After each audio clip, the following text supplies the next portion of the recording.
Hey, ici Gavin Bush, donc de Body Life Changing, et bienvenue dans cette vidéo dans laquelle on va voir comment perdre du poids.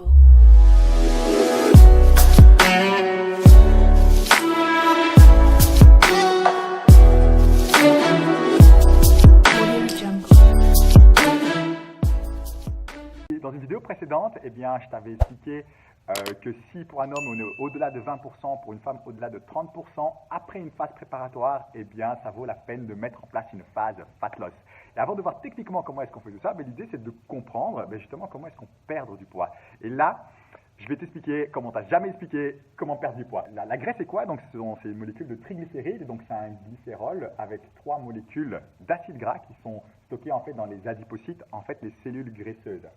Et qu'est-ce qu'il faut pour brûler la graisse? Il faut déjà rompre cette liaison pour qu'on se retrouve avec un glycérol libre ici avec des acides gras, que ces acides gras passent dans le sang, et dans le sang ils peuvent par exemple passer dans le muscle où ils vont être métabolisés au niveau du muscle. Voilà, donc ça pour faire simple c'est ça. Donc ça c'est une hormone qu'on appelle, une enzyme pardon, l'enzyme HSL, Hormone Sensitive Lipase, qui s'occupe de la lipolyse pour justement avoir cet acide gras qu'on va pouvoir utiliser. Alors, pour faire une analogie, imaginons qu'on veut avoir une belle plante, mais qu'est-ce qu'il faut? Il faudrait un bon sol, il faudrait de l'eau, il faudrait du soleil, des engrais, etc.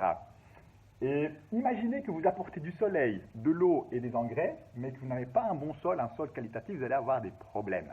Alors, donc tout ça en fait c'est important.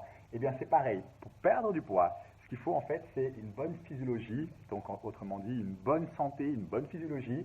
On sait qu'il faut pouvoir gérer son stress, son sommeil, pouvoir avoir une bonne nutrition et s'entraîner.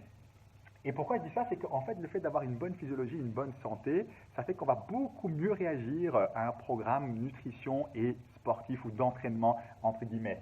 Et donc ça, c'était tout le but de la phase préparatoire. Et qu'est-ce que j'entends par là, avoir une bonne santé, une bonne physiologie? Il y a toute une série d'équilibres qui doivent être en place, comme par exemple par rapport à la glycémie, par rapport au cortisol, qui va se faire par la gestion du stress, par rapport à notre système détox, la santé du foie. Il faut que toutes les hormones soient en check, la testostérone, la thyroïde, etc. Les équilibres comme l'acide base, l'inflammation, notre environnement, les polluants, etc., etc. Donc ça, c'est toute une série de choses sur lesquelles il faut checker parce que il peut y avoir des facteurs limitants à ces niveaux-là. Sommeil, stress, nutrition. Alors au niveau de la nutrition, on a une sorte de pyramide de la hiérarchie de ce qui est plus important. C'est-à-dire qu'à la base de la pyramide, on a les calories. Ensuite, on a les macronutriments, donc le pourcentage et la quantité de protéines, de glucides et de lipides qu'on aura dans son alimentation.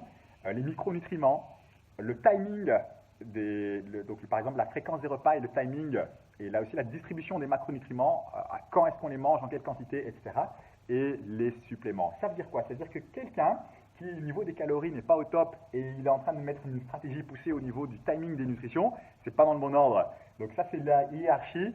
Ce par quoi il faut optimiser pour avoir des bons résultats ou ce qui a le plus d'impact. Et alors la dernière chose c'est l'entraînement où là on sait qu'il faut mettre l'accent sur la musculation, augmenter ses dépenses en non-exercise activity thermogenesis, donc c'est dépenses quotidiennes, et pouvoir aussi introduire du cardio de manière stratégique. Donc je résume, comment est-ce qu'on perd de poids? Au niveau physiologique, c'est ce qui se passe au niveau de la cellule ici. En pratique, sur quels facteurs on peut jouer? Ce n'est pas que les calories. Il y a aussi la santé métabolique, entre guillemets. Il y a d'autres facteurs au niveau nutrition. Il faut pouvoir jouer sur le stress, le sommeil et l'entraînement. Il faut pouvoir jouer sur toutes les composantes. Et alors justement, l'idée dans les autres vidéos, c'est de voir toutes ces composantes one by one. Et on va parler des calories là.